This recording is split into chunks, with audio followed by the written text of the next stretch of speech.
దేవుని పరిశుద్ధ నామముకు మహిమ కలుగునుగాక. ఆమెన్. ఈ క్రీస్తు పరిచర్య అనేటువంటి యూట్యూబ్ మాధ్యమము నుండి వెలువడుతున్న అనుదిన దేవుని వాగ్దానాన్ని వింటున్నటువంటి క్రీస్తు పరిచర్య అనుచరులకును విశ్వాసులకును యావత్ ప్రపంచానికి నీ దినపు నా శుభాభివందనాలు తెలియజేస్తున్నాను. ప్రియ దేవుని బిడ్డలారా, మీరందరూ కూడా సురక్షితముగాను ఆరోగ్యముగాను ఆనందముగాను ఉన్నారని నేను నమ్ముచున్నాను. మీరు అందించేటువంటి ప్రతి ప్రార్థన విన్నపము నిమిత్తమై ఎల్లప్పుడూ మేము మానక తప్పక ప్రార్థిస్తున్నాం. దేవుడు ఖచ్చితంగా మీ పరిస్థితులన్నిటిని కూడా చక్కబరిచి మిమ్మల్ని ఉన్నత స్థితిలో నిలిపి నడిపించి భద్రపరిచి కాపాడునుగాక. ఆమెన్. మరి ప్రియ దేవుని బిడ్డలారా, నేటి వాక్యం ధ్యానాంశం నిమిత్తమై ఒకసారి అపోస్తులైనటువంటి పౌలు గారు హెబ్రీయులకు రాసినటువంటి పత్రిక 3వ అధ్యాయము 3వ వచనాన్ని చదువుతున్నాను, దయచేసి ఆలకించండి. ప్రతి ఇల్లును ఎవడైనా ఒకని చేత కట్టబడును, సమస్తమును కట్టినవాడు దేవుడే. ప్రియ దేవుని బిడ్డలారా, మనము నివసించడానికి హస్తకృత్యములైనటువంటి ఇళ్లల్లో మనం నివసిస్తుంటాం. అంటే మనము దాగి ఉండడానికి, మనము ఈ భూమి మీద సురక్షితముగాను కుటుంబ సమేతముగాను బ్రతకడానికి మన చేత ఏదైనా జరుగుతుంది అని అంటే ఒక గృహమును కట్టుకోవడానికి మనం ప్రయత్నం చేస్తాం. అంటే మేము ఒక దగ్గర నివసించాలి, మేము ఎక్కడో రోడ్ల మీదనో కుప్పల దగ్గరనో చెత్తల దగ్గరనో బ్రతకడం మాకు మంచిది కాదు, అది పద్ధతి కాదు. దేవుడు ఆశీర్వదించిన దాంట్లో మేము చాలా సంతోషంగా ఉన్నాం. మాకంటూ ఒక సొంత గృహం కానీ లేకంటే మాకంటూ ఒక నివాస స్థలమును మేము ఏర్పాటు చేసుకోవాలని ప్రతి మనిషి ఆలోచన కలిగి ఉంటాడు. అది అంతయు కూడా ఎవడైనా ఒకటి చేతనే కట్టబడుతుంది. అంటే ఆ బిల్డర్ని మనం తీసుకుంటే అతడు కొంతమందిని నియమిస్తాడు. ఆ నియమించిన వాళ్ళల్లో ఒక అధికారి ఉంటాడు. ఆ అధికారి అండర్ క్రింద కొంతమంది పని చేస్తుంటారు. ఆ అధికారి ప్రమేయంలోనే ప్రతి ఒక్కటి కూడా కట్టబడుతూ ఉంటుంది. కానీ సమస్తమును కట్టువాడు దేవుడే. ఈ దినాన నీకున్న పరిస్థితులు, పడిపోయినటువంటి స్థితిలో ఉన్నటువంటి నీ పరిస్థితులు ఏవైనా కట్టబడాలి అని అంటే అది ఇహలోక సంబంధమైనటువంటి బిల్డర్ల వల్ల కానివ్వండి, ఇహలోక సంబంధమైనటువంటి మనుషుల వల్ల కాదు కానివ్వండి, సమస్తమును కట్టువాడైనటువంటి యెహోవా వల్లనే, సమస్తమును కట్టువాడైనటువంటి దేవుని వల్లనే ఇది జరుగుతుంది. ప్రియ దేవుని బిడ్డలారా, నీదైనటువంటి శైలిలో నీ కుటుంబాన్ని కట్టుకోవడానికి ప్రయత్నం చేస్తున్నావు. నీదైనటువంటి శైలిలో నీ పొరపాట్లని సరిదిద్దుకోవడానికి ప్రయత్నం చేస్తున్నావు. నీదైనటువంటి శైలిలో పాప క్షమాపణ పొందడానికి ప్రయత్నం చేస్తున్నావు. ఇవన్నీ ఒక రకమైతే, నీదైన శైలిలో పరిస్థితిని మార్చాలనుకోవడం, నీదైన శైలిలో పడిపోయినటువంటి పరిస్థితుల్ని బాగు చేయాలి అని అనుకోవడము ఎంత మూర్ఖత్వమో ఒకసారి ఆలోచించాలి. నేను ఎందుకు ఈ మాట చెప్తున్నానంటే, తన సొంత శక్తి మీద ఆధారపడి ముందుకు వెళ్ళడం తప్పు కాదు. తన సొంత శక్తిని ఆధారం చేసుకుని తన్నంటూ ఉనికిలోకి తీసుకొచ్చిన దేవుణ్ణి పక్కన పెట్టిన వాడు ఖచ్చితంగా ఏ ప్రయత్నంలో అయినా తనను విజయం పొందనేరడు అన్నటువంటి విషయాన్ని జ్ఞాపకం చేసుకోవాలి. ఆ కింద వచ్చినాన్ని మనం చదివినట్లయితే మోషే గారి గురించిన ఒక మాట ఉంటుంది. దేవుడు, యెహోవా దేవుడు ఇశ్రాయేలుని బానిసత్వపు కాడి క్రింద నుండి బయటకు తీసుకొస్తూ 40 ఏళ్ళు ఆయన చేసినటువంటి అద్భుత కార్యాలను చూసినటువంటి జనము, ఇదిగో ఆయన చేసినటువంటి ఆశ్చర్య కార్యాలని, ఆశీర్వాదాలని పొందుకున్నటువంటి ఆ జనం ఆయన ఇంకా విసిగించి ఆయన కోపానికి పాత్రుడై మరణం పొందినప్పుడు వారందరి ఇంటి పైగా నమ్మకస్తుడు అని పిలువబడినటువంటి మోషే గారు కూడా దేవుని తీర్పుకి, దేవుని న్యాయకత్వపు విధానానికి లొంగవలసినటువంటి అవసరం వచ్చింది.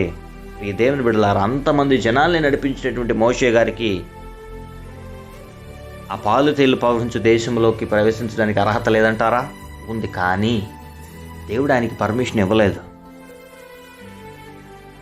గృహ నాయకత్వం పొందిన, సాక్ష్యాన్ని పొందినటువంటి గొప్ప మోషే గారే దేవుని తీర్పుకి లోబడ్డాడు అని అంటే, ఈ దినాన ఆయనంత స్థితిలో లేకపోయినాను దేవుని మీద ఆధారపడి జీవించాలి అనేటువంటి క్రైస్తవత్వంలోకి ముందుకు వచ్చినటువంటి మనము దేవుని మీద ఇంకెంత ఆధారపడి జీవించాలి?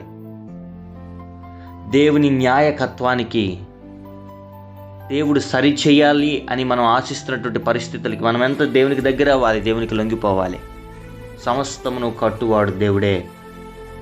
ఈ దినాన చెదిరిపోయింది నా కుటుంబము, చెదిరిపోయింది నా పరిస్థితి అని బాధపడుతున్న సహోదరి సహోదరుడా, నీవు దేవుని దగ్గర కనుక ప్రాధేయపడగలిగితే సమస్తమును నిర్మించువాడు పడిపోయినటువంటి నీ జీవితాన్ని, పాడైపోయినటువంటి నీ జీవితాన్ని కూడా సుందరమైనటువంటి ఒక పాత్రగా మార్చగలడు.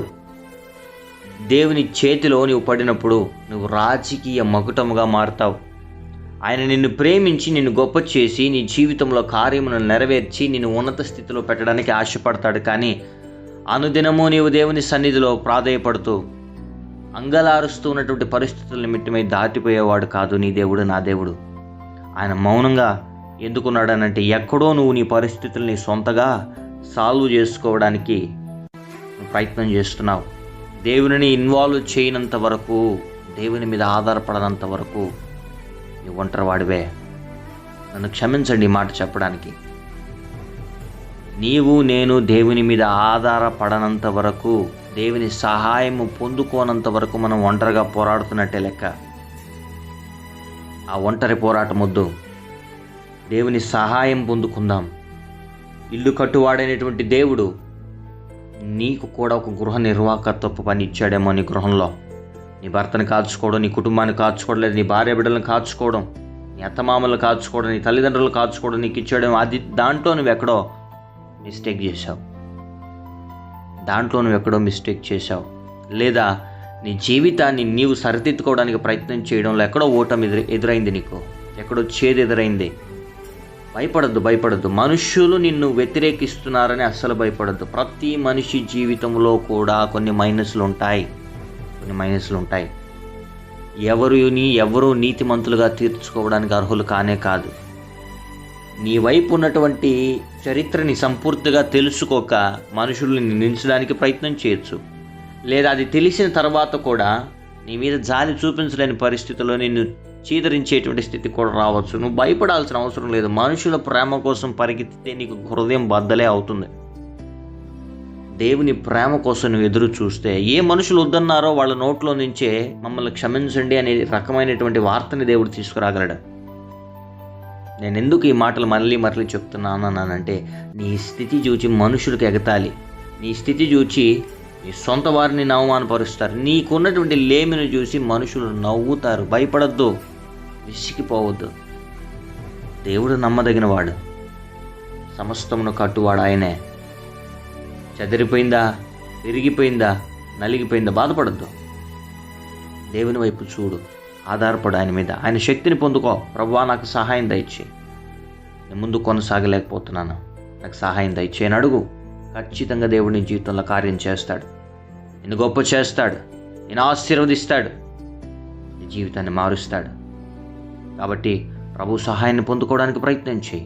నలిగిపోయిన సహోదరుడ దేవుని మీద నీవు ఆధారపడినట్లయితే ఇది నాన్న సమస్తమును కట్టువాడనేటువంటి దేవుడు నీ కుటుంబాన్ని కూడా కట్టబోతున్నాడు. పోయినటువంటి ప్రతి ఆనందాన్ని తిరిగి దేవుడు నీకు అనుగ్రహించబోతుంటుండగా దేవుని మీద ఆధారపడదాం, దేవుని మీద ఆనుకుందాం. అట్లు దేవుడు మనకు సహాయం అనుగ్రహించి నడిపించి భద్రపరిచి కాపాడును గాక. ఆమెన్. ప్రార్థన.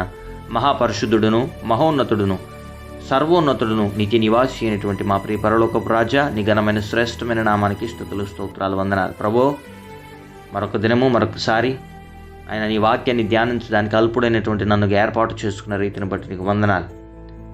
మాయా జీవితంలో జరుగుతున్నటువంటి పరిస్థితుల్ని క్షుణ్ణముగా మాకంటే బాగుగా ఎరిగిన దేవా, మా కుటుంబ జీవితాల్ని, మా పరిస్థితుల్ని ఇదిగో ప్రభానైనా మా క్రీస్తు పరిచర్య యూట్యూబ్ మాధ్యమం నుండి ప్రభానైనా వాక్యాన్ని వింటున్న మా సబ్స్క్రైబర్స్ ప్రభాన, మా వీక్షకులు ఎంతమంది అయితే ఉన్నారో ప్రభాన, మా భక్తులు ప్రభానైనా ఇదిగో నిన్ను ఆరాధిస్తున్నటువంటి భక్తులు ప్రభానైనా ఎంతమంది ఉన్నారో, బిడ్డల జీవితంలో కారుతున్నటువంటి ప్రతి రకమైనటువంటి కన్నీటి నుండి ఉపశమనాన్ని, ఊరటను అనుగ్రహించమని ప్రార్థన చేస్తున్నాం. ఏ పరిస్థితి నిమిత్తమై అంగలారుస్తున్నారో, ఏ పరిస్థితి నిమిత్తమై రోధిస్తున్నారో, వేదన చెందుతున్నారో బిడ్డల జీవితంలో కార్యం జరిగించండి.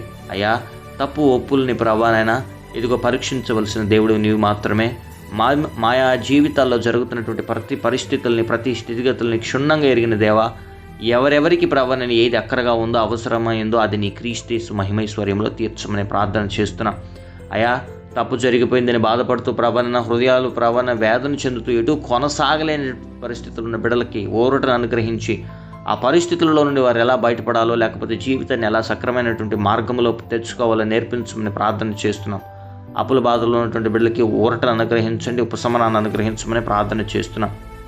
రికవరీ ఏజెంట్ల వల్ల భయపడుతూ ప్రభానైనా ఆత్మహత్యకు పాల్పడాలని, అప్పులు తీర్చలేనటువంటి స్థితిలో వేదన చెందుతున్న ప్రతి బిడ్డలకి నీ సహాయాన్ని అనుగ్రహించమని ప్రార్థన చేస్తున్నాం.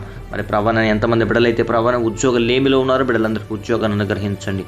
వివాహ సంబంధాల కోసం ఎదురు చూస్తున్నట్లయితే సాటి అయిన సంబంధాలు వచ్చి ఘనంగా వివాహాలు జరుగునుగాక. ఎంతమంది బిడ్డలైతే నలిగిపోయిన స్థితిలో ప్రభానైనా రోధిస్తూ అనారోగ్య పరిస్థితుల్లో ఉన్నారు, బిడ్డలకు కావాల్సిన సమయోచిత జ్ఞానాన్ని, సంపూర్ణ ఆరోగ్యాన్ని, ఆయుష్ని అనుగ్రహించండి. జన్మదినాలు, వివాహ దినాలు జరుపుకుంటూ బ్యాప్టిజం డేస్ జరుపుకుంటున్న బిడ్డల తలల మీదకి ఆశీర్వాదాలు, దీవెనలు కుమ్మరించమని ప్రార్థన చేస్తున్నాం. ఇతని దీవెలతో నింపి నడిపించమని ప్రార్థన చేస్తున్నాం. విడిపోయినటువంటి కుటుంబాల మధ్య సఖ్యతని, సమాధానాన్ని అనుగ్రహించమని ప్రార్థన చేస్తున్నాం. ప్రభా, ప్రతి బిడ్డల కుటుంబ జీవితంలో ఒక గొప్ప ఆశ్చర్యకార్యాన్ని చేసి ప్రభా, సమస్తమును కట్టువాడనేటువంటి నీ వైపు చూస్తూ ప్రభా బిడ్డలు ముందుకు పోయేలా సాక్షార్థమైనటువంటి జీవితాన్ని బిడ్డలకు అనుగ్రహించమని స్తుతి, ఘనత, మహిమ, ప్రభావాలు నీకే ఆరోపిస్తూ యేసయ్య పరిశుద్ధమైన నామమున ఈ ప్రార్థన విన్నపములు అడిగి పొందుకుని ఉన్నాం మా ప్రియ పరలోకపు తండ్రి. Amen, amen, amen. Praise the Lord. May God bless you all.